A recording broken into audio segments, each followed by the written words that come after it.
에베소서 6장 오늘 또 18절 말씀에서 20절 말씀까지 말씀을 봉독하겠습니다. 모든 기도와 간구로 성령 안에서 항상 기도하되 모든 성도를 위해 모든 인내와 간구로 그 일에 깨어 있고 또 나를 위하여는 내게 말하는 것을 허락하사 내가 담대히 입을 열어 복음의 신비를 알리도록 구하라. 이 일을 위하여 내가 결박당한 대사가 된 것은 결박 중에서 마땅히 할 말을 내가 담대히 하게 하려 함이요. 20절까지 말씀을 읽었습니다. 다시 한번 잠깐 기도드리겠습니다. 살아계셔서 우리를 주관하시고 이끄시는 주님, 오늘 에베소 6장에 있는 주님이 허락하신 말씀 가운데 사도 바울이 우리에게 부탁하기를 나로 하여금 입을 벌려 복음의 신비를 담대하게 알릴 수 있도록 기도해 달라고 부탁했던 그 기도가 2000년 전에서부터 시작하여 오늘에 이르기까지 주님께서 역사를 통해서 복음의 신비를 풀어주셨고 지금 우리에게까지도 이 복음의 신비 안에 우리가 머물 수 있고 이 복음의 신비를 누릴 수 있는 기회를 주신 주님께 진심으로 감사드립니다.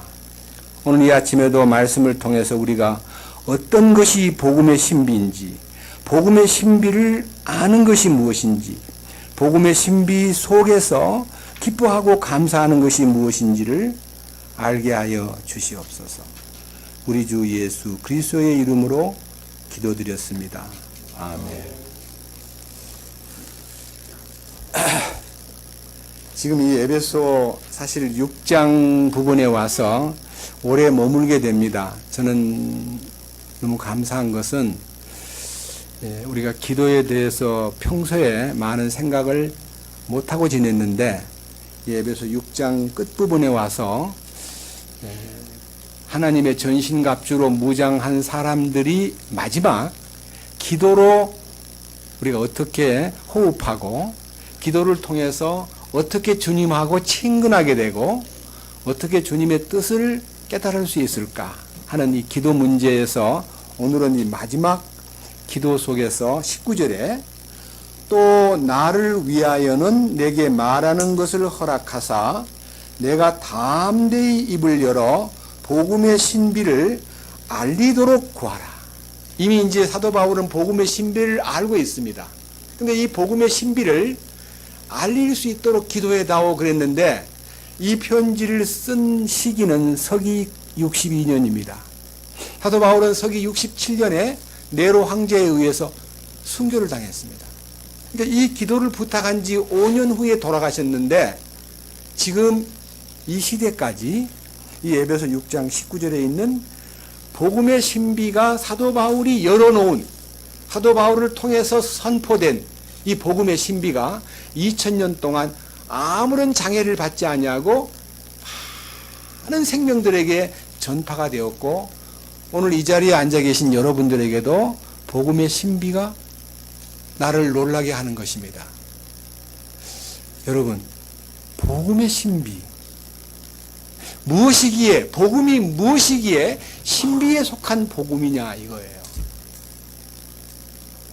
저는 여기 계신 여러분들이 사도 바울이 이 서기 62년에 4개의 편지를 썼습니다. 이게 이제 옥중서신이라 그러는데 제가 옥중서신에 대해서는 다음 주간에 말씀을 드리겠습니다. 다음 주간은 이제 순천 가기 때문에 그 다음 주간으로 가겠지만은요. 이 옥중서신 속에서 제일 먼저 쓴 서신이 골로새서고요. 62년에 썼긴 썼는데 그 다음에 두 번째가 에베소서, 그 다음에 빌립보서, 그 다음에 빌레몬서 이렇게 이제 순서가 있는데요. 사도 바울이 골로새서를 쓸 때에도 똑같이 이와 똑같은 부탁을 골로새 교회를 통해서 말하고 있는데 실제로 교회사에서 보면 이 에베소 교회가 교회에 있어서 가장 중심이었습니다. 아시아의 7 교회 중에서 이 에베소 교회가 1번 교회고, 요한계시록 2장에서도 요한계시록의 교회에 대해서 말씀하실 때 에베소 교회가 첫 번째 교회입니다. 그리고 이 에베소 교회는 사도 바울이 직접 3년 반 동안에 개척한 교회고, 골로새 교회는 직접적으로 가서 개척하지 않고 에바브로라는 사람이 에베소에 와서 사도 바울의 메시지를 듣고 깨닫고 가가지고 그 골로새 교회를 세웠기 때문에 골로새 교회는 사도 바울이 직접 세운 교회는 아닙니다. 그런데 그 골로새 교회에다가 편지를 보내는데, 편지를 보낸 동기는요, 골로새 교회를 맡아서 함께 사역하던 에바브로가 로마에 있는 사도 바울이 감옥에 있을 때 면회 와가지고 골로새 교회의 형편을 얘기하니까 그 형편을 골로새 교회의 성도들에게 사탄의 역사와 당시에 횡행했던 영지주의를 어떻게 하든지 성경적으로 잘 이렇게 분별할 수 있도록 보낸 편지인데, 그 편지의 말미에도 지금 우리가 읽은 이 에베소 6장 19절의 말씀과 똑같은 내용의 말씀을 전해주셨는데, 그때의 표현은 조금 다릅니다. 그러니까 분명히 이 복음의 신비라는 것은 어떤 것에 의해서 나타난 것이기 때문에 에베소서를 조금 넘겨서 골로새 4장을 보겠습니다. 2절과 3절, 4절을 말씀해서 에베소 6장 19절과 비교를 해보시기 바랍니다. 골로새서 4장 2절, 항상 기도하고 기도 중에 감사를 드리며 깨어 있으라.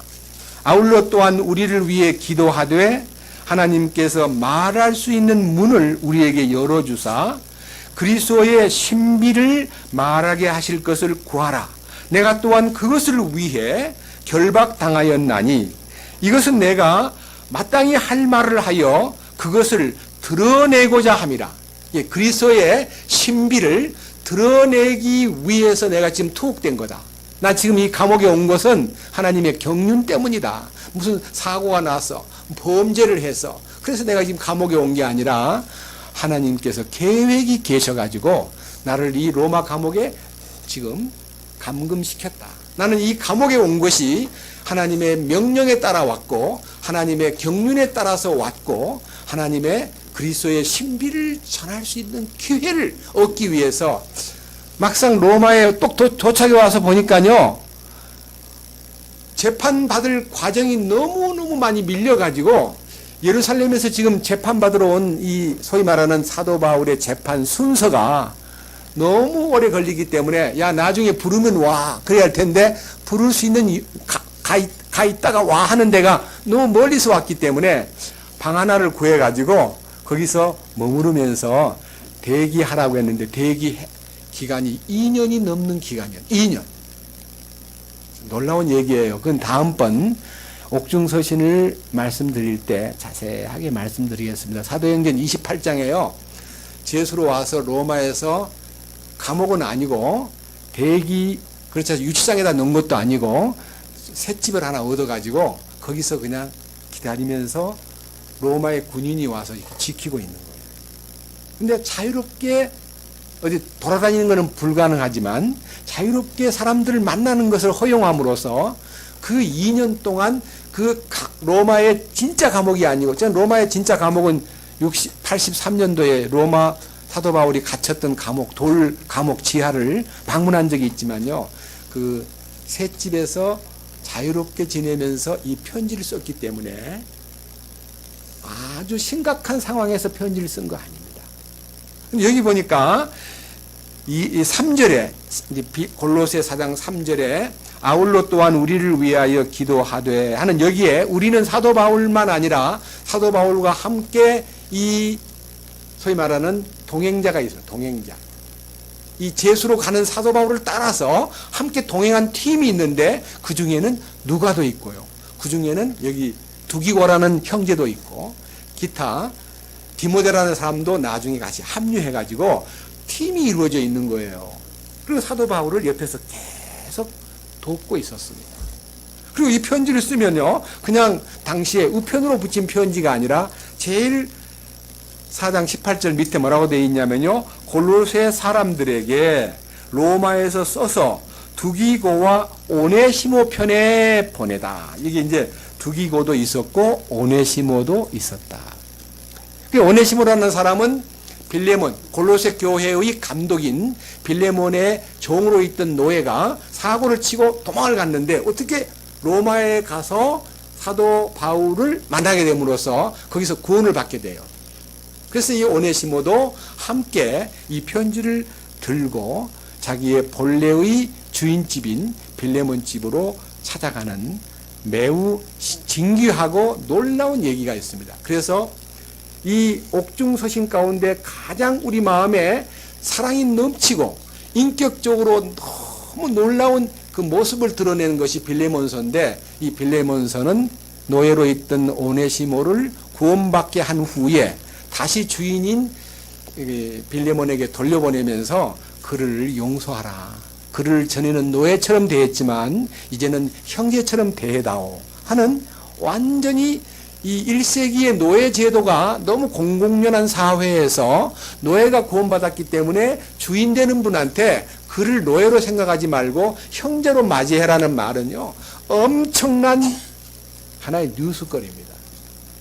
그건 성령께서 인도하셨기 때문에 그런 메시지가 나왔고, 그런 상황을, 그런 시대의 배경을 보면요, 대단한 사건입니다.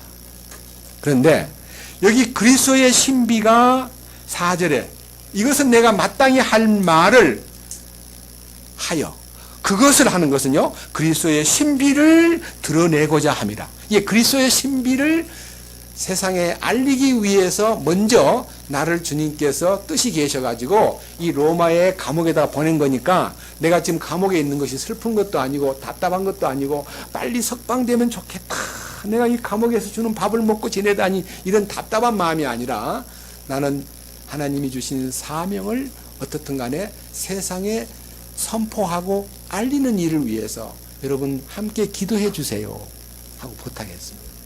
그래서 그리스도의 신비가 복음의 신비하고 연결이 됩니다. 그래서 저는 오늘 이 복음의 신비에 대해서 여러분들과 저가 무엇이기에 복음을 일컬어 신비라고 하는가, 이것을 성경에서 한번 찾아보고 이 신비에 대한 내용을 이해하기 위해서 에베소 3장으로 돌아가 보겠습니다.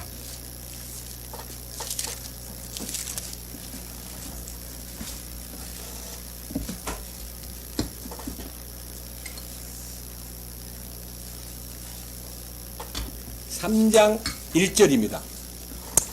제가 이제 방송 설교를 들으면서요, 어떤 분이 짤막하게 그냥 성경 하나도 보기 안 하고 막 혼자서 막 열심히 하는 걸 보고 누가 보기는요, 준비 참 많이 했구나라고 느낄지 몰라도, 저는 왜 이 주일날 대예배 시간에 성경을 찾도록 만들고 뒤지고 소리나게 만들고 피곤하게 만들고 여러분들이 찾다가 또 막 혼돈하고 야 너무 빨리 넘어간다 할지 몰라도, 여러분들이 이 성경을 듣고 집에 가셔가지고 메모해 놨다, 딴 거 말고 성경 절수만 메모해 놨다가 혼자서 그걸 또 되새김질 하면요, 놀라운 신비의 비밀이 내게요 막 이렇게 부각이 될 텐데, 좀 그런 진실한 모습들을 여러분에게 전달해 주기 위해서 이중적 효과를 기도하는 마음으로 성경을 찾아보자는 거니까요, 조금 힘들더라도 부담 갖지 말고 열심히 성경을 찾아보시면 참 좋겠습니다.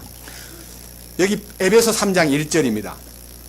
우선요, 이 내용이 너무나 좋기 때문에 에베소 3장 1절에서부터 11절까지 제가 여러분과 함께 이 신비에 대해서, 이 복음의 신비가 무엇이냐 하는 것에 대한 정의를 내리기 위해서, 혼자 읽으면 너무 힘드니까요, 제가 1절 보고 모든 형제 자매님들이 2절을 해서 교독을 하겠습니다. 1절, 이런 까닭에 너희 이방인들을 위해 예수 그리스도의 갇힌 자 된 나 바울이 말하노니, 너희를 위해 내게 주신 하나님의 은혜의 경륜을 너희가 들었으리라. 곧 계시로 그분께서 내게 그 신비를 알리셨나니 그것은 내가 전에 몇 마디 적은 말로 적은 것과 같으니라. 그것으로 말미암아 너희가 읽을 때에 그리스도의 신비에 대하여 내가 알고 있는 바를 깨닫게 되리라. 바울이 지금 이 글을 쓴 목적은요, 내가 깨달은 신비를 지금 써놨으니까 여러분들이 읽기만 하면 그 신비가 무엇인지 알게 되고 깨닫게 될 것이에요 라고 서두에 얘기를 하는 거예요.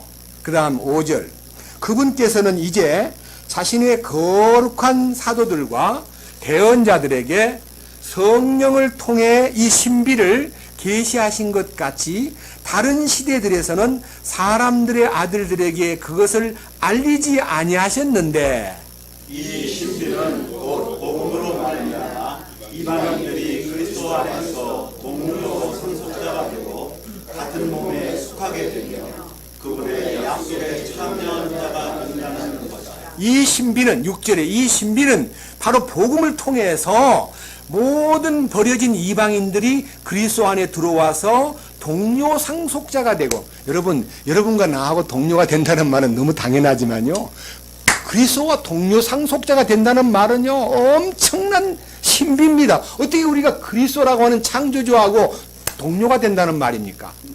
이건 엄청나게 놀라운 신비입니다.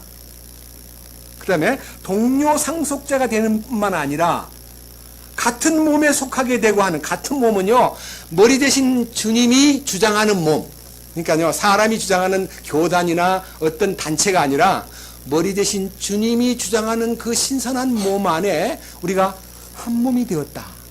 이게 정말 너무 놀라운 신비입니다.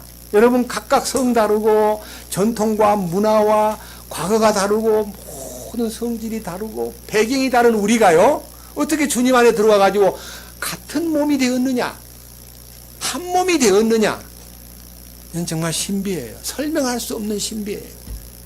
마지막 얘기는 그와 동시에 이 영광스러운 주님의 약속에 참여하는 자가 된다는 것이라. 이 약속에 참여한다는 말은요, 천년 왕국의 상속 유업에 우리를 공동 상속자로 이게 다 축복해 준다는 얘기입니다. 이 세 가지, 그리스도와 함께 동료 상속자가 되고 같은 몸에 속하게 되고 약속에 참여하는 자가 된다는 것이 복음의 신비의 결과입니다.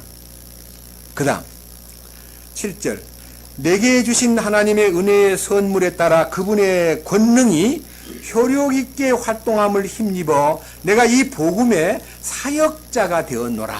8절, 그분께서 모든 성도들 중에서 가장 작은 자보다 더 작은 나에게 이 은혜를 주신 것은 헤아릴 수 없는 그리스도의 부요함을 내가 이방인 가운데 선포하게 하고, 또 예수 그리스도에 의해 모든 것을 창조하신 하나님 안에 세상이 시작된 이후로 감추어져 온 이 신비에 참여하는 것이 무엇인지 모든 사람들이 보게 하려 하심이라.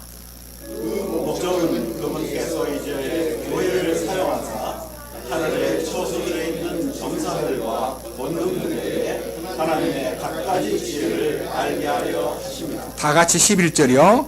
이것은 곧 그분께서 그리스도 예수 우리 주 안에서 작정하신 영원한 목적에 따른 것이라. 그러니까 하나님의 목적이 딱 서 있는데 그 목적 안에 우리를 불러들이기 위해서 그리스도 안에 있는 신비의 그 부요를 우리에게 알게 해주기 위해서 하나님이 당신의 능력과 권능을 우리에게 나타내신다는 것입니다.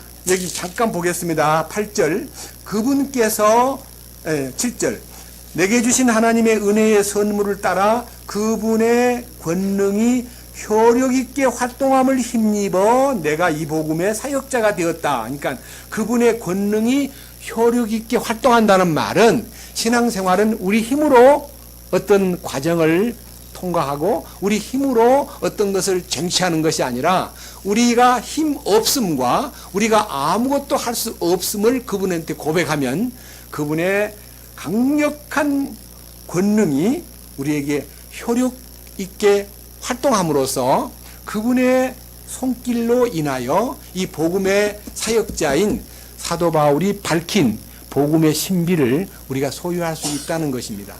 근데 제가요, 이 복음의 신비를 여러분에게 이해하기 위해서요, 어쩔 수 없이 흑판을 좀 사용하겠습니다. 성경을 한번 펼쳐봅시다. 고린도전서 15장입니다.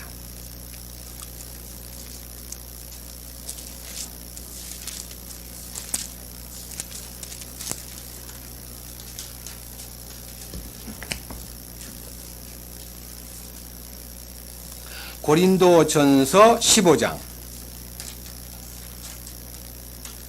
1절입니다.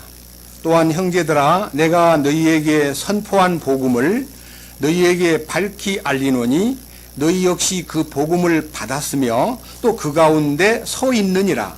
너희가 만일 내가 너희에게 선포한 것을 기억하고 헛되이 믿지 아니하였으면 또한 그 복음으로 구원을 받았느니라.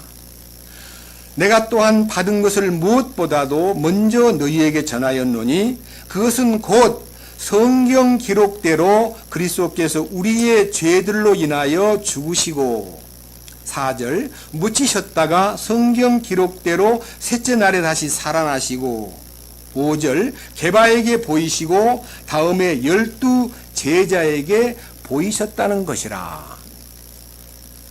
자, 이 복음의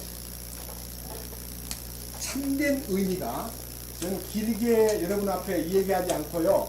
복음의 참된 의미가 성경 기록대로 3절 성경 기록대로 그리스도께서 우리의 죄들로 인하여 죽으시고 예수님의 죽으심 이게 이제 복음의 핵심입니다. 그 다음 4절에 묻히셨다가 주님 묻히심 예수님이 묻히심 이게 두 번째입니다. 세 번째는 4절 하반절의 성경 기록대로 어떻게 해요? 셋째 날에 다시 부활, 살아나시고 그 다음에 여기는 기록이 없는데 아랫부분에 가보면요 주님이 부활하신 지 승천하셨습니다. 부활하신 지 40일 계시다가 승천하셨습니다. 그 다음에 다섯 번째 성령 강림. 성령 강림이라는 것은요, 부활하신 지 50일째 되는 날. 이게 이제 성경으로는 오순절. 열순자입니다. 50일째. 오순절. 자, 이게 지금 복음의 핵심입니다. 근데 우리가요, 그냥 믿어요. 아, 주님 죽으셨어. 내 죄를 대신 지시고 죽었어. 이건 이제 잘 압니다. 그런데 예수님이 왜 묻히셨나 그러면은요, 나 예수님 묻히신 거는 내가 믿어. 그러니까 나도 침례를 받지. 예수님 묻히신 것도 믿어. 그리고 예수님 부활하신 것도 믿게 돼요. 그리고 예수님 승천 분명히 믿어요. 그리고 주님 뭐 다시 성령 보내주신 거 믿고 말고요. 근데 저기서요, 복음의 신비가 주는 매력을요, 제가 오늘 선포하겠습니다.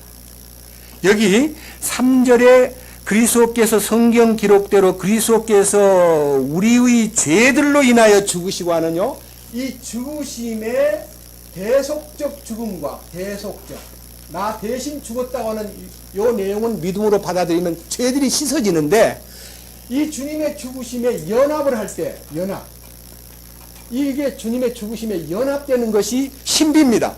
아니 2000년 전에 예수님이 죽었는데 거기서 내가 어떻게 죽었다는 거야? 주님 나 대신 죽었다는 말은 그냥 믿음으로 받아들이면 되는데, 그 주님의 죽으심에 내가 같이 연합되었다는 거예요. 아, 함께 죽었대요. 이게 신비 아니에요?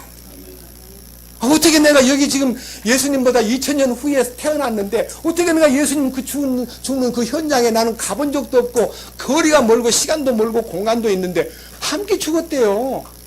그래서 갈라디아 2장 20절에 내가 그리스도와 함께 십자가에 못 박혀 있나니, 이게요, 대속적 죽음은 죄들이 해결되고요, 연합적 죽음, 주님의 죽으심에 내가 함께라는 이 신비가 내 안에 마음속에서 아멘으로 받아지는 순간에 뭐가 해결돼요? 죄의 뿌리가 빠져버리는 거예요. 이거는 죄들이 해결되는 것은 대속적 죽음의 피 흘림으로 이루어지는 거고, 주님의 십자가에 연합될 때 죄가 해결돼 버려요. 죄 속에 들어있는 죄가. 우리 죄사함 받을 때 이런 간증했죠. 어떻게 죄사함 받았습니까? 그러니까요, 저는 지금까지 막 용서해달라고 빌었는데요. 이미 십자가에서 다 해놨더군요. 다 이루었다는 말씀 듣고 저는 해결됐어요. 그래요? 그 어떻게 해결됐어요? 제가요, 예수님이 피 흘리고 돌아가실 때 다 해결됐다는 걸 믿게 되었어요.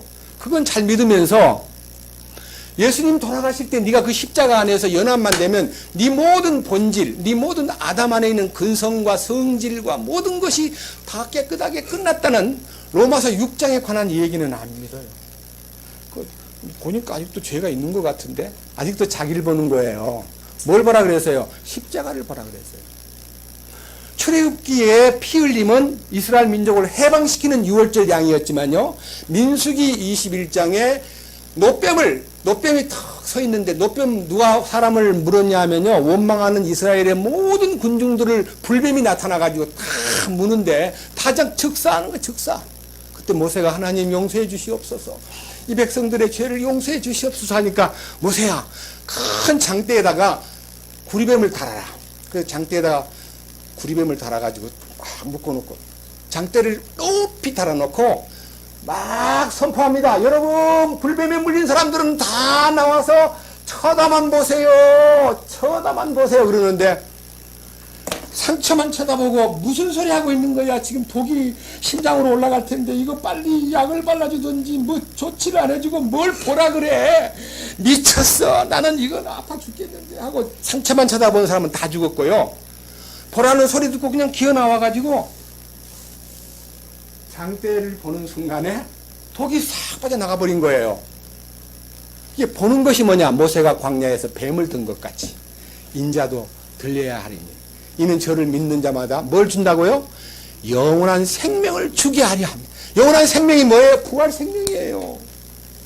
영원한 생명은 부활 생명이에요. 그래서 이 연합적 죽음의 신비가 발견된과 동시에 나는 끝났구나. 이거 묻히시면 나는 끝난 거예요. 끝났으니까 죽었으니까 묻어야죠. 예? 내가 죽었다는 것을 선포하는 것이 물에 들어가는 거예요. 이게 침례의 참된 의미예요. 묻히심 속에 함께 들어가는 거예요. 예수님은 무덤에 묻히고 나는 어디로 들어가요? 물속에 가서 장례를 지내는 거예요. 로마서 6장 3절에 네가 침례를 받음으로 인하여 그분의 죽음과 함께 묻혔나니 이렇게 되어 있잖아요. 묻혀버린 거예요. 묻혔다는 게 뭐예요? 나의 모든 과거와 약점과 나의 모든 허술한 인간성이요, 다 거기서 묻혀버린 거예요. 그러고 나서 다 묻혀버리고 뭐가 돼요? 주님의 부활이 나의 부활이 되는 거예요. 그러니까 예수 죽음 내 죽음, 예수 부활 내 부활, 내 부활이 되는 거예요.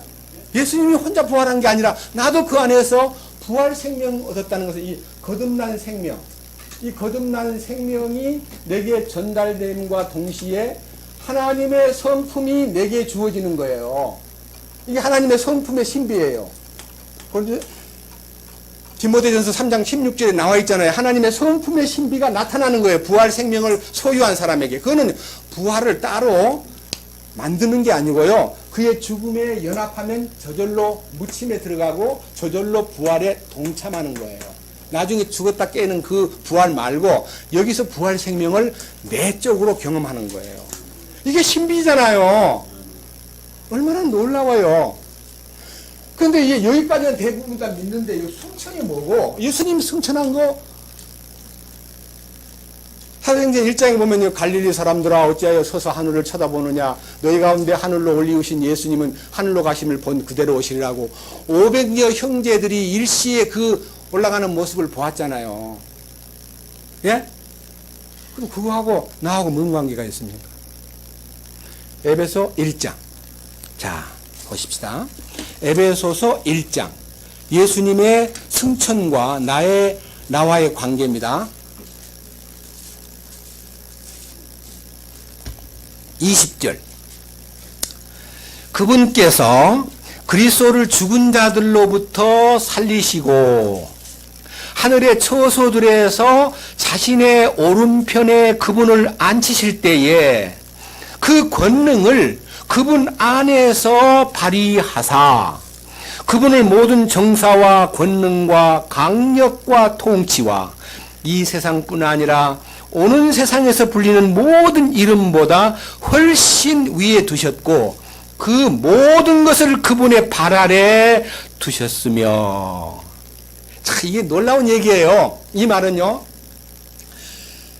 주님이 승천하심으로써 하나님의 보좌 우편에 앉으셨어요. 왜? 이긴 자가 되었고 사망 권세를 깨트리고 사탄의 머리를 깨트리고 주님이 인간의 모든 죄를 다 담당한 다음에 무덤에서 사망 권세를 박차고 나와가지고 40일 동안 보이다가 그 다음에 50일째 되는 날 성령을 보내줄 때까지 이 중간 과정에 승천을 40일째 되는 날 승천하셨는데, 승천의 위치가 뭐냐면 주님이 왕이 되셨다는 거예요.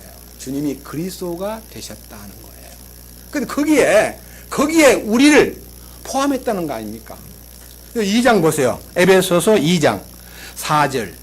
궁일이 풍성하신 하나님께서 친히 우리를 사랑할 때 보여주신 자신의 크신 사랑으로 인하여 심지어 우리가 죄들 가운데서 죽었을 때에 우리를 그리스도와 함께 살리셨고 너희가 은혜로 구원을 받았느니라. 또 함께 일으키사, 이 부활이잖아요. 함께 일으키사 그리스도 예수님 안에서 우리를 하늘의 처소들에 함께 어떻게 했다고요? 그러니까 승천에 동참했다는 거예요. 앉히실 거라 그랬어요? 그러니까 승천에 우리가 간 거예요. 승천으로. 어머, 나도 승천했네. 이것은요, 모형입니다. 이 속 생명이요, 이미 예수님과 함께 승천한 것과 다름없습니다. 이 땅에 내가 발을 딛고 있는 난 육신이 있기 때문에 이것을 누림은 약간 적지만요, 누림은 천년왕국 때 가서 그걸 누리지만요, 내가 주님의 승천에 동참했다는 것만 알면요, 나는 지금 하늘에 속한 자입니다. 비록 내가 여러분들 가운데 지금은 별로 인기가 없지만요, 한 20, 30년 전만 해도요, 패스포트, 미국 시민권 패스포트나 영주권 패스포트만 있어도요, 여자들이 절절절 따라다녔다는 거 아닙니까?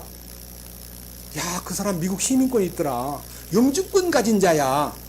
그래, 미국 시민권이 그렇게 위력을 발휘할 때가 있었습니다. 지금은 별로지만. 사실요, 하나님의 왕국의 시민권자가 되었다는 거, 여러분, 우리가요, 그거 자랑해가지고 사기치라는 말 아닙니다. 우리는 얼마나 속에서요, 내가 하늘에 속한 자구나. 하늘에 속한 방식으로 살아야 되겠구나. 이 마음이 있어야 돼요, 없어야 돼요? 당연히 있어야 되죠. 그때 50일째 되는 날 성령이 왔습니다. 여러분, 성령이 왔을 때 무슨 일이 일어났습니까? 큰 대혁명이 두 가지가 일어났는데요. 그 비겁한 베드로가 새 사람이 돼가지고 막 주님의 말씀을 설파하고 부활을 막 전파하는데 5,000명이 막 한꺼번에 구원을 받고 3,000명이 막 구원을 받고 그러는데, 구원받은 숫자가 많아진 것도 기적이지만요, 그들 속에서 뭐가 일어났습니까? 집과 모든 소유를, 땅을 팔아가지고 그 물질을 어디다 갖다 놓냐면요, 사도들의 발 앞에다가 갖다 놓으니라 그랬습니다. 사도들이요, 헌금 내란 말 한 번도 안 했는데 막 어마어마하게 헌금이 들어오니까 갈릴리에서 고기나 잡고 돈 만져보지 못했던 베드로와 요한과 야고보가, 야, 하나님 이제 축복을 주는 것 같다. 우리 그동안 얼마나 고생했니? 집도 없이 말이야. 맨날 돌아다니면서 힘들게 살았는데, 주님이 성령을 보내주시는 순간에 우리를 그냥 이렇게 부욕해 하신 걸 보니까, 요복에 우리 집 한 칸, 큰 집 하나 사세. 그리고 교회 하나 짓고, 야, 이거 정말, 그리고 용돈이 없지? 자, 막 돈을 갖다 나눠주고 그렇게 할 수 있는 현장이 돼야 되는데요. 베드로의 입에서 이 물질을 우리는 손을 대지 않겠어. 이 물질은 성령과 믿음이 충만한 사람 7명에게 위임을 하고 우리는 말씀과 기도에 전무하겠소. 이렇게 했죠? 그럼 뭔 말이에요? 만몬이 정복된 거예요. 만몬이. 요 성령 강림과 동시에 집 팔고 땅 팔고 해서 그 돈들이요, 사도들의 발 앞에 내려진 것은 사도들이 세상을 정복했다는 거예요. 세상을. 그것이 변화예요. 세상에서 가장 추구하는 바가 돈이잖아요. 돈만 있으면 다 돼. 돈을 위해서 우리는 많은 생명을 걸고 살았어요. 그랬는데 성령이 오시니까요, 만몬이 정복이 되고, 그 정복된 만몬을 사도 바울은 배설물로 여겼지, 사도 베드로는 그것을 짓밟았지. 야, 좀 갖고 나가자. 비상금 우리가 하나도 없이 돌아다녔잖아. 돈이 힘이야. 하고 비상금을 넣고 다녀야 되는데, 성전에 올라갈 때 그 성전 문 앞에서 구걸하는 사람한테 돈 달라 그러니까 뭐라 그래요? 은과 금은 내게 없거니와 내게 있는 것은 예수님 한 분뿐이다. 내게 있는 것으로 너에게 주노니 나사렛 예수 그리스도의 이름으로 걸으라 하고 그 능력을 선포함으로써 40살 먹은 나면서부터 안진뱅이가 벌떡 일어나가지고 막 성전에 막 뛰어들어가며 소리 지르니까 이 소문이 예루살렘에 퍼져가지고 사내들인 회의가 열리면서 무슨 사건이냐? 그때 베드로가 왜 우리가 한 것처럼 우리를 쳐다보고 희한하다, 대단하다 그렇게 생각하느냐? 너희가 죽인 예수님이 살아나셔가지고 이렇게 된 거야. 예수님의 이름으로 이것이 이루어진 거야 하고 예수님을 막 선포하면서 물질에 대해서 처연했다는 것입니다. 오늘날 왜 교회가 타락합니까? 예수 믿는 것이 무슨 돈 많이 버는 것입니까? 예수 잘 믿는 사람은 돈을 많이 내야 됩니까? 아닙니다. 돈이 정복되는 겁니다. 성령을 받으면 물질이 만몬이 딱 구분되는 거예요. 하나님과 재물을 겸하여 섬기던 사람 마음속에서 성령의 능력이 딱 나타나면 하늘의 비전이 보이고 당신의 영광이 보이기 때문에 이 세상에 있는 모든 좋은 것이요 배설물처럼 보이고 하나의 무익한 어떤 나를 더 해코지 하는 존재라고 생각함으로써 그것을 당연히 처리하는 힘이 생기는 그 처리 능력을 사도행전 2장부터 4장까지 보여주셨고 그 결과로 교회가 지금까지 뻗어온 것입니다. 오늘날 우리 주변에서 너무 물질에 연연하고 너무 돈 하면서 교회가 큰 대형화되고 헌금이 막 수억씩 나온다고 성공한 교회가 아니라 물질이 정복되어 주님의 이름이 나타나고 주님의 영광이 우리들의 마음을 다 가득 채울 때 하늘의 영광 나의 마음속에 차고 넘치네. 그러면서 그 영광이 내 마음에 차고 넘치기 때문에 물질과 세상의 권세와 명예와 어떤 조건에 대해서 그렇게 매력을 느끼고 거기다 몰두할 수가 없어져 버리는 겁니다. 그러니까 야 예수 믿고 변화받으면 출세하기 틀렸네. 어디다가 출세하려고 그래요? 예? 출세하면 얼만큼 오래 가겠어요? 그잖아요. 천연왕국에 가서 출세하려니까 여기 이 땅에서 잠깐 동안 지금 요즘에 직장 생활이요. 조기 명퇴를 해가지고 40대 중반에서 50대 약간 고개 넘어갈라 말라 할 때요. 너무 많이 이렇게 목이 잘려가지고 야 우리 애들이 지금 이제 겨우 중학생인데 이거 어떡하지? 그래가지고요. 너무너무 머리가 아프고 막 머리가 쪼개지려는 그런 사람들을 많이 보고 있고 그런 사람들이 지금 한국 땅에 지금 엄청 많습니다. 그래서 퇴직금 받아가지고 사업을 했는데 대부분 다 2, 3년도 못 돼가지고 꼴깍 망해가지고 2, 3억 날리고요. 완전히 형편없는 입장이 돼가지고 어느 지점장 하던 사람은요. 할 수 없이 경비를 선다요. 경비를. 얼마나 초라해요. 미치는 거예요.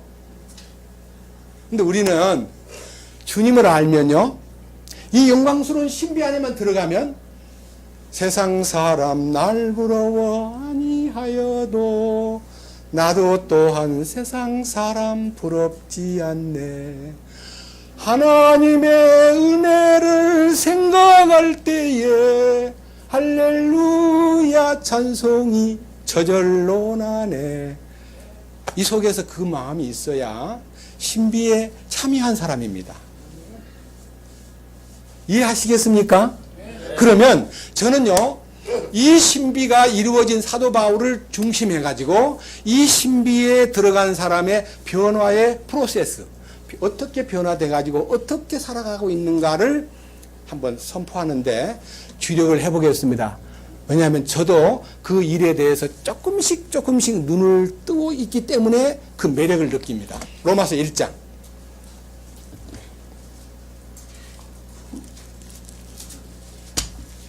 로마서 1장입니다.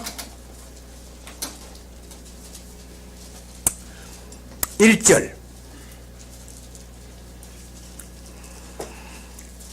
예수 그리스도의 종 바울은 사도로 부르심을 받아 하나님의 복음을 위해 구별되었는데 이 복음은 그분께서 자신의 대언자들을 통하여 거룩한 성경 기록들에 미리 약속하신 것으로 자신의 아들 예수 그리스도 우리 주에 관한 것이라. 그분께서는 육체로 다윗의 씨에서 나셨고 거룩함의 영으로는 죽은 자들로부터 부활하심으로써 하나님의 아들로 권능 있게 밝히 드러나셨느니라. 여기에 1장 1절에요.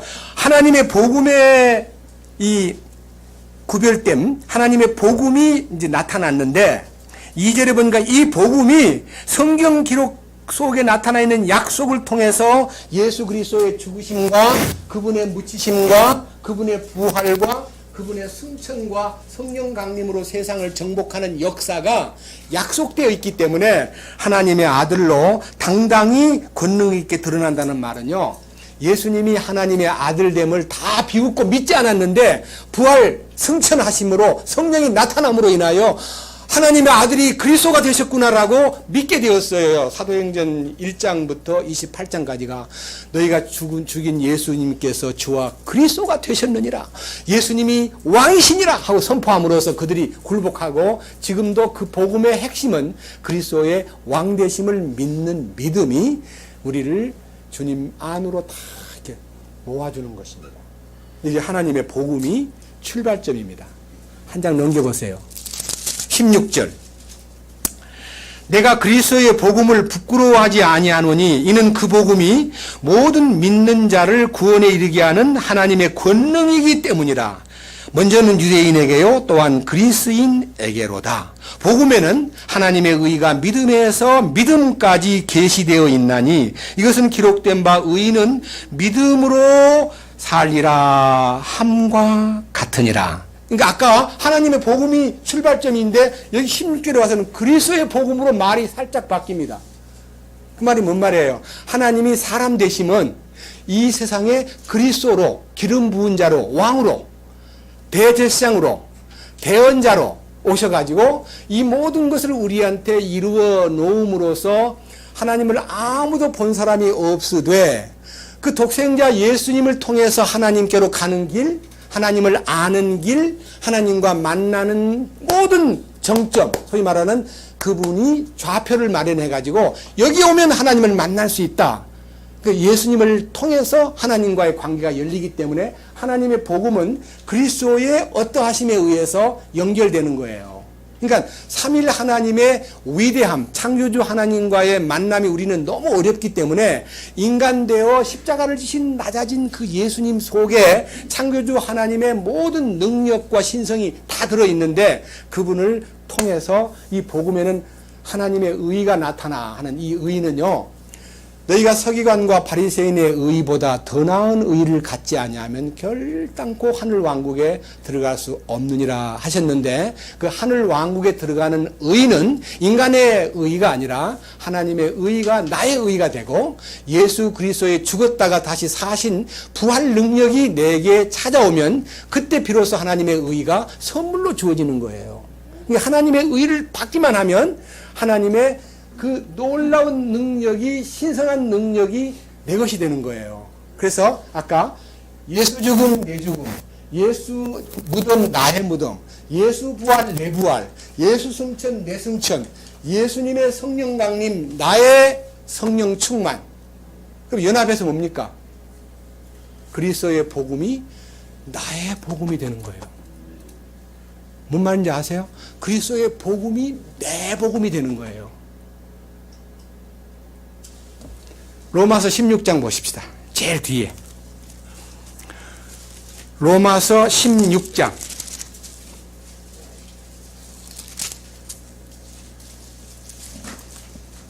25절입니다.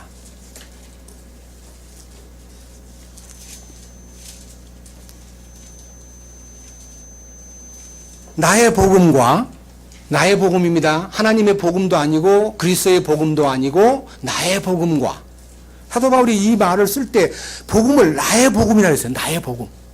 나의 복음과 예수 그리스도를 선포함에 따라 권능으로 너희를 굳게 세우실 분, 즉 세상이 시작된 이래로 은밀히 간직되어 왔으나, 그러니까 세상이 창조된 이래로 은밀히 숨겨왔던, 간직해 놓았던 것이 있는데 26절 이제는 밝히 드러났으며 무엇이? 영존하시는 하나님의 명령에 따라 대언자들의 성경 기록들을 통해 믿음에 순종하게 하려고 모든 민족들에게 알려지게 된 뭡니까? 신비의 계시에 따라 너희를 굳게 세우실 분. 그러니까요, 신비의 계시를 깨달아야 이 믿음이 굳어지고요, 세워지는 거예요. 우리가 신앙생활에서요, 빌빌 기는 생활, 항상 쓰러지고 또 일어나고 또 쓰러지고 이런 생활 말고 굳게 서서 사탄의 권세를 당당하게 무찌르고 담대하게 좌로나 우로나 치우치지 않고 주님 정하신 길을 가게 만들려면요, 이 신비의 계시가 열려야 돼요. 신비의 계시가 복음의 계시예요.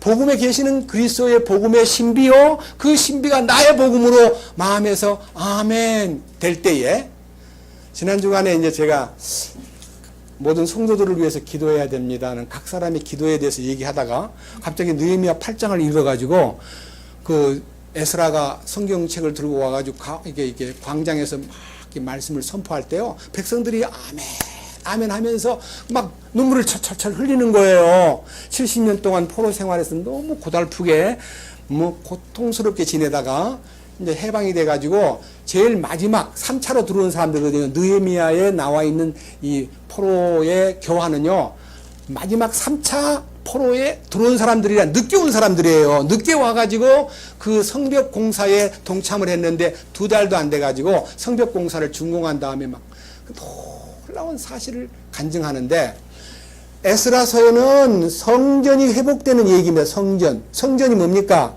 하나님과의 관계가 회복되고 예배가 회복되고 하나님과의 모든 교통이 회복되는 것이 1차적 에스라서의 비밀이고요. 2차 회복은 성벽이 회복이 되고 성벽이 복구가 되고 문이 세워짐으로써 그 안에 성 안에와 성 바깥에가 구별이 되었습니다. 성벽은 우리의 구원을 말하고 성문은 우리의 찬양을 일컫는다고 이사야 60장 11절에 밝혔고요.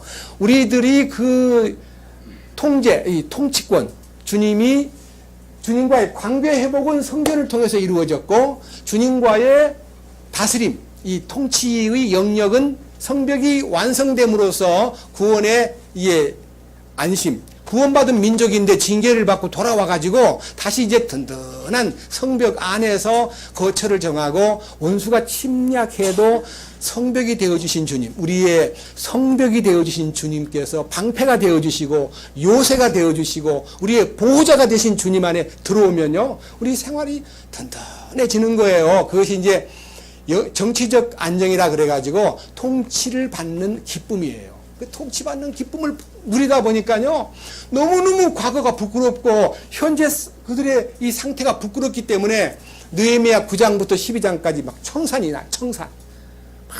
많은 부조리를 청산하는 거예요. 여러분, 우리도 십자가 안에 들어가가지고 나의 옛사람이 끝난 것을 분명히 알면요, 내가 청산해야 될 일이 막 다 발견이 돼요.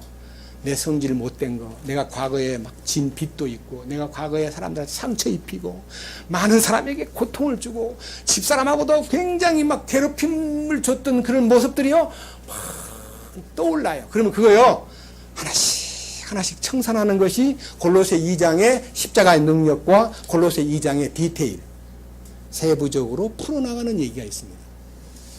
골로새 2장에서는 너희가 죽었고라고 되어 있고, 골로새 3장에 너희가 죽이라, 지체를 죽이라, 욕망을 죽이라, 그렇게 기록되어 있어요. 그러니까요, 차근차근 풀어가야 될 숙제가 발견되면요, 그때 주님 감사합니다, 아멘 하고 풀어가야 되는데, 그 아멘 하고 예 하는 것이 기도다 이 말이에요. 전에는 막 성소의 기도는 혼의 기도인지라 주여 기도하라 그러면 맨날 뭘 다 하려고 그래요. 주시옵소서, 건강하게 도와주시옵소서, 돈 좀 벌게 도와주시옵소서, 사업 잘 되게 도와주시옵소서, 우리 아들 서울대학 들어가게 도와주시옵소서, 맨날 다 하려고 그러던 기도가 이 주님의 만남이 이루어지고 이 주님의 죽으심과 묻히심과 부활과 승천과 성령의 역사에 연합이 되면 그 주님이 나의 복음이 되고 내가 바로 그 주님의 지성소에 경험을 하게 되므로 나의 기도는 빌바를 알지 못한다 그랬어요. 뭐라고 말을 할 게 없어요. 그냥 말씀하시옵소서. 네, 알았습니다. 주님 말씀 듣고 보니 제가 그동안 잘못 살았군요. 말씀만 하시옵소서. 가라 하면 가겠습니다. 오라 하면 오겠습니다. 하라 하면 하겠습니다. 이게 뭐예요? 예스뿐이다 이거예요. 예스가 기도 중에 최고의 기도예요. 근데 혼자 예스 하면 됩니까?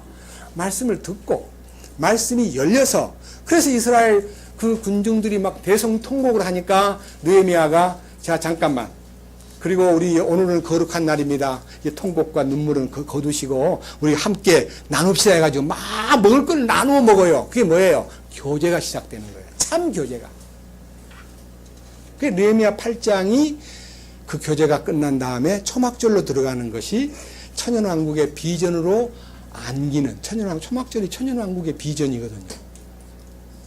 그래서 기도는 말 많이 하는 게 아니라 성도들이 참으로 주님 안에서 알았습니다. 네. 그래서 굉장히 말도 잘하고 뭐 아주 사람들에게 군림하기 좋아하고 주장자가 되고 싶어하고 결정권자가 되고 싶어하고 뭐 아는 척하고 그런 사람이요, 이 십자가와 주님의 묻히심과 부활과 승천의 연합이 되면요 말이 적어져 버려요. 그래서요 혼의 구원을 받으면 말이 적어져요. 그리고 나서지를 않으려고 그래요. 자꾸만 빼요. 어떻게 보면 억지로 겸손을 떠는 게 아니라요, 주님이 뒤에서 네 그동안 말 많이 했잖아, 조용히 있는 게 좋을 것 같구나 말씀해 주셔요. 저는 제가 이 십자가에 연합한 이후에 4년 동안요 벙어리가 돼가지고 주님 부끄럽습니다. 30년 동안 엄청나게 위선의 말을 많이 하고 잘난 척하고 교만을 떨고, 주여 정말 이걸 지키려고, 자신을 지키려고 막 자존심 지키려고 막 대결하고, 저게 나를 무시해, 저것 봐 이렇게 하면서 사람들하고 겨루었는데, 십자가의 주님 안에 딱 들어가서 끝나고 나니까요 지난날이 너무나 부끄럽고 잘난 척한 거, 남들 앞에 과시한 거, 자랑한 거, 내가 뭐나 된 것처럼 사람들한테 군림한 거, 이것들이 막 다 몰려오는데 주여 할 말이 없습니다. 주님 제가 아무것도 할 말이 없습니다. 그렇게 하고 지낸 결과 주님이 그때부터 이제 서서히 입을 열어주시는 거예요. 그렇기 때문에 여기 성경에 뭐라 그랬어요? 자 다시 봅니다. 로마서 16장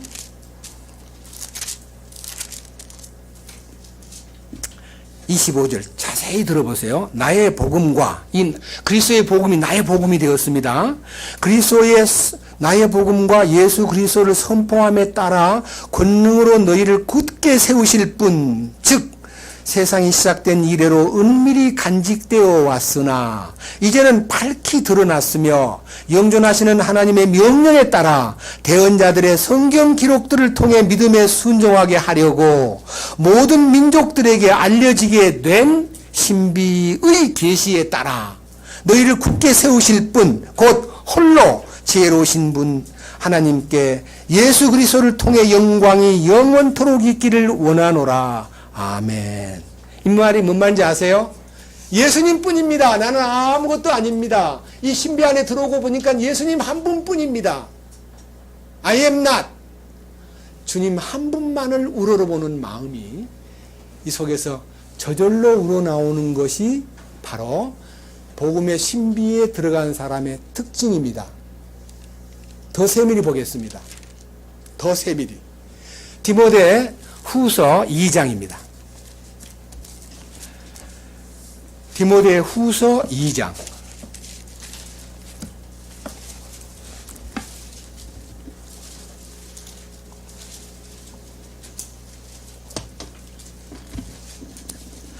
(1절부터) 봐야 되는데 시간 관계상 7절부터 보겠습니다. 자세하게 들어보세요. 내가 말하는 것을 깊이 생각하라.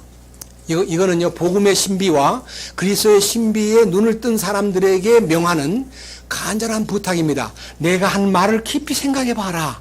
주께서 모든 일에서 네게 깨달음을 주시기 원하노라. 여기서는요 내가 말하고 있는 말을 깊이 생각 속에 잠기면 깨달음이 온다. 무슨 깨달음이냐?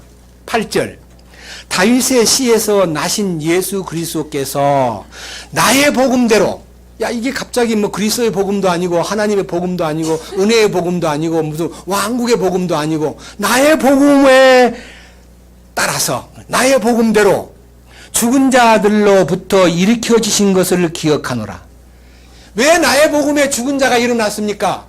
예수님이 죽은 자 가운데 일어난 사건은 주님의 복음이지만요, 주님에게 연합됨으로 인해서 그 복음이 내 복음이 된 거예요. 나도 죽은 자 가운데서 살아난 거예요.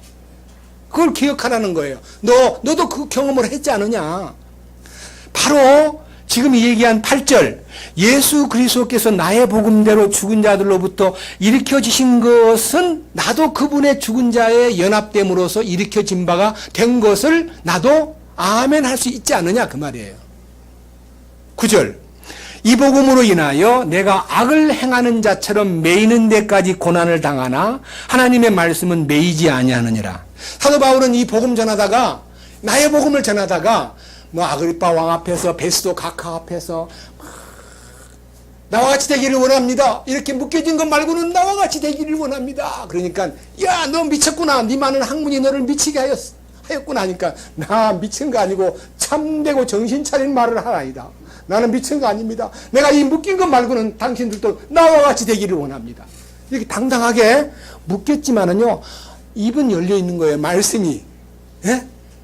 자기는 묶여있는 신세지만은 말씀은 열려있다 이거예요. 사도 바울이 지금 감옥에 있지만, 나는 지금 감옥에 있지만 하나님의 말씀이 나타나고 있다는 거예요. 우리가 생활 환경과 여러 가지 여건이 어렵다고 해서 말씀까지 묶이면 안 됩니다. 이제 환경에서 내가 묶여있다 할지라도요, 내 마음은 주님 안에서 열려 있어야 되고 내 마음은 말씀 앞에 항상 교통이 돼야 되는 거예요. 그것이 나의 복음 안에 사는 사람이에요. 밑에 보십시오. 10절. 그러므로 내가 선택받은 자들을 위하여 모든 것을 견디면 그들도 그리스도 예수님 안에 있는 구원을 영원한 영광과 함께 얻게 하려 함이라. 여기서 말하는 예수님 안에 있는 구원이라는 말은요, 완전한 구원을 말합니다. 불완전한 구원, 죄사함을 받기는 받았는데 늘 허덕거리고 마음에 불만이 살아있고 욕심이 꿈틀거리고 시기와 질투 속에서 허덕이는 그런 거 말고, 주님이 주시는 완전한 평화와 그 주님이 주시는 그 기쁨 안에서 은혜와 긍휼을 누리는 그 놀라운 구원을 우리는 자랑스럽게, 나의 구원의 근원은 주님이십니다. 주여, 나의 모든 것은 주님이십니다. 내 영을 구원받게 하고 내 혼을 변화시켜 주시고 내 몸을 주님 오실 때 영광스러운 부활의 몸으로 변화시켜 주실 주님, 참 감사합니다. 그 마음이요, 간절할 때에 11절, 생활에서 나타나는 현상입니다. 뭐라 그랬습니까? 그것은 신실한 말이로다. 이 그것이라는 말은요, 10절 하반절에 그리스도 예수님 안에 있는 구원을 영원한 영광과 함께 얻은 그것은 정말 믿음직스러운 말이로다. 흔들림이 없는 말씀이로다. 그 뜻이에요. 그러니까요, 이 영광스러운 구원을 마음에 소유한 사람의 생활 가운데 11절 하반절, 우리가 그분과 함께 죽었으면 또한 그분과 함께 살리라. 자, 저를 보세요. 칠판에 그분과 함께 죽었으면 그분과 함께 살리라. 연합된 거 맞잖아요. 맞잖아요? 그 다음 또 보세요. 12절, 우리가 고난을 당하면 또한 그분과 함께 통치하리라. 고난이 뭐예요? 죽었다는 원칙만 알고 그냥 제멋대로 사는 거 아니에요. 고난이라는 것은 십자가를 매 순간 지고 가는 거예요. 나를 따라 오려던 자기를 부인하고 날마다 자기 십자가를 지고 나를 쫓으라 하신 그 나는 날마다 죽노라가 이루어진 사람이 고난의 코스를 가는 사람이에요. 이거 다 연합되었다는 거 알고요, 제멋대로 산다? 게으르게 산다? 이중적으로 산다? 그건 아니에요. 통치권에 못 들어가요. 여기 12절에 뭐라 그랬어요? 자세히 보세요. 12절, 우리가 고난을 당하면, 고난이 뭐예요? 십자가 지는 생활이에요. 이게 고난이라는 것은요, 육신이 참 싫어해요. 그 육신이 싫어하는 것을 주님의 능력으로 내 안에서 실행되는 것이 고난이에요. 고난이라는 것은요, 교회의 일을 위해서 밤샘하고 뭐 봉사하고 뭐 헌금 내고 막 건축금 내려고 1,000,000원 작정했더니 돈은 100,000원도 없고 이거 빚을 내가지고 하자니 너무 생활이 힘들고 찡찡 짜면서 십자가 길이 이렇게 힘든가? 아유, 정말 이렇게 하는 거 고난 아닙니다. 십자가 안에서 살면 짐이 무거워요, 쉬워요? 명령은 주님이 내렸는데요, 주님이 다 해줘. 희한해요. 이해만 하면요, 주님이 명령을 내림과 동시에 실행은 주님이 하시는 거예요.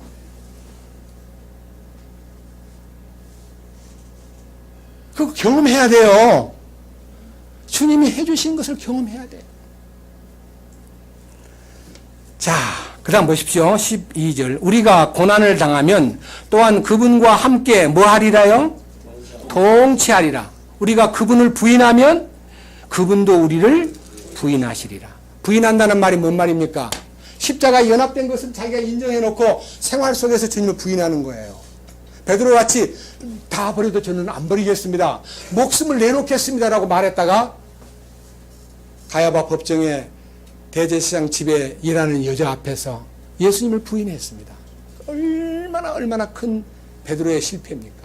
그러나 그도 회개함으로써 다시 회복이 되고 주님의 사람으로 많은 축복을 남겼는데, 여러분, 주님의 죽으심이 대속적 죽음으로만 끝나면 안 됩니다. 연합해야 됩니다. 그 죽음에. 이 신비예요.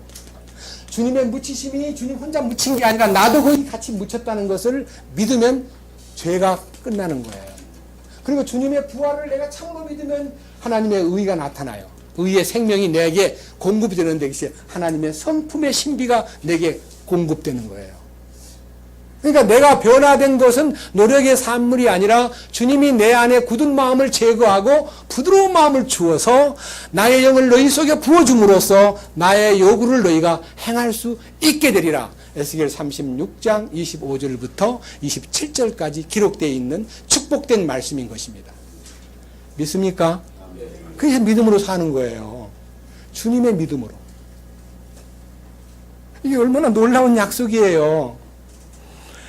그래서 우리가 지금 주님 앞에 참으로 놀라운 것은 이 복음의 신비가 단순한 문자적 신비가 아니라 내 안에, 야, 이게 너무너무 놀랍구나. 어떻게 예수님 안에 있는 걸 전부 내 안에다가 다 이루어 주셨는가. 그 복음이 내 복음이 되는 거예요. 자랑스러운 거예요. 내 복음으로. 이 삶이 우리에게 이루어지기 위해서 이제 한 구절 더 보고 마치겠습니다. 고린도 후서 4장입니다. 고린도 후서 4장. 이를 일컬어서 4장 7절입니다. 이 사건을 일컬어서 그리스도의 죽으심과 묻히심과 부활과 승천과 영광스러운 성령 강림에 연합된 사람은 간증이 터지는데 뭐라고 말하냐면요, 이 질그릇에 보화가 담겼구나, 이게 간증하게 되는 거예요. 이 질그릇은 육신이고요, 나예요. 그리고 보화는 주님이에요. 야, 주님이 내 안에 오셨구나. 이게 이제 간증입니다. 7절. 그러나 우리가 이 보배는 주님이에요, 질그릇 안에 가지고 있나니, 주님이 내 안에 오심으로써 이 질그릇 속에 보화가 담긴 거예요. 이것은 뛰어난 권능이 하나님에게서 나며 우리에게서 나지 아니하게 하려 함이라. 제가 어떤 교회에 갔다가 한 6개월 만에 나온 적이 있는데요, 그 교회는요, 나무가 변하여 귀화목, 나무가 변하여 보석이 된대요. 저는 그걸 보고 부러워한 게 아니라 어떻게 이 흙덩어리가 변해서 보화가 되느냐, 보배가 되느냐. 아니다. 흙은 영원히 흙이다. 야, 나약한 내 존재는 내 존재로 존재하고 주님이 나타나는 것이 어찌 내가 주님이 되느냐. 말이 안 된다. 막 고민하다가 그 고민이 어디까지 뻗쳤냐면요, 미국에 있는 그들의 본부까지 가서 다 돌아보고는 아니다. 이거 더 이상 따라갔다가는 내가 진화론적인 사람이 되겠구나. 창조자께서 나를 완전히 다른 인격으로 주님이 공급해 주시기 위해서 하나님의 신성한 생명을 부어주시는 베드로후서 1장 3, 4절 말씀이 있기 때문에 나는 아니다. 이 보화는 보화고 질그릇은 질그릇이다. 나는 나요, 주님은 주님이시다. 주님하고 나하고 하나가 된다고 해도 주님이 내 안에 오셔가지고 그 능력이 나타나는 것이지 내가 능력을 발휘하는 자가 아니다.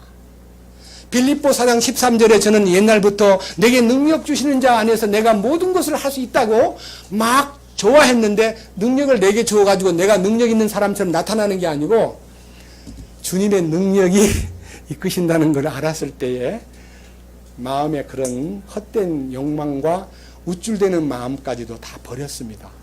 그 다음 보십시오. 그 결과가 어떻게 되냐면요. 보화를 질그릇에 담고 보면 권능이 나타나기 때문에 8절. 우리가 사방에서 고난을 당하나 뭐예요? 괴로워하지 않아요. 고난이 아무리 많이 와도 주님이 계시니까. 두 번째, 난처한 일을 당하나 뭐하지 아니하고 절망할 것이 없고. 그 다음에 9절. 예? 핍박을 받으나 버림받지 아니하고. 그 다음에 뭐라 했어요? 거꾸러뜨림을 당하나 망하지 아니하고. 그러니까요, 희한한 오뚜기가 된 거예요. 이유는 뭐냐? 10절. 우리가 항상 주 예수님의 죽으심을 몸에 짊어짐은 예수님의 생명 또한 우리 몸에 나타나게 하려 함이라. 십자가를 항상 질 때에 주님의 부활 생명이 나타나는 것이지, 십자가를 한 번만 지고요 바깥에 나가서는 자유로운 몸으로 내가 뭐 십자가를 교회에서만 지지 바깥에 나가서 왜죠 하고 마음대로 뛰어다니면요 부활 생명이 안 나타나는 거예요. 버스를 타고 가든 직장에 가든 뭐 낯선 사람을 만나든 어떤 사람하고 싸움이 벌어져도요 십자가 안에 있어야 돼요. 십자가 안에 있으면 그 싸움을 이기는 자가 돼요. 주먹으로 이기는 게 아니라요 생명의 주님이 그를 싹 정복해 주셔요. 여러 번 저는 경험했습니다. 주님이 역사하시니까 이기는 자가 되더라고요. 그 다음 자 보세요. 12절. 살아있는 우리가, 육신이 살아있잖아요. 흙으로 된 육신. 살아있는 우리가 예수님으로 인하여 항상 죽음에 넘겨짐은 예수님의 생명 또한 우리 죽을 육체 안에 나타나게 하려 함이라. 그러니까 내가 살아있긴 살아있는데 예수님 안에서 죽었기 때문에 예수님 안에서 내가 살면 이제는 내가 사는 것이 아니요 내 안에 그리스도께서 사신 것이라. 주님의 사심이 주인이 바뀌었기 때문에 주인이 나를 주장하시는 축복이 저절로 나타나는데 이 일을 위해서 기도하라 그랬습니다. 그 기도가요 지금까지 이루어지고 있기 때문에 우리에게 이게 전달된 거예요. 중간에 안 끝이고.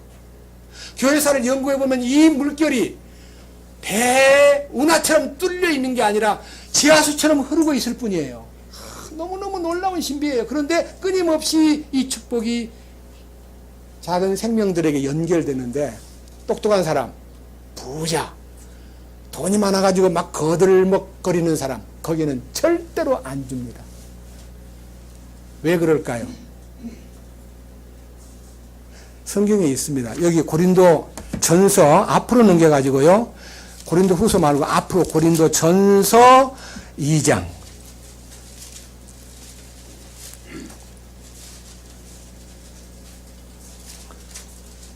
7절.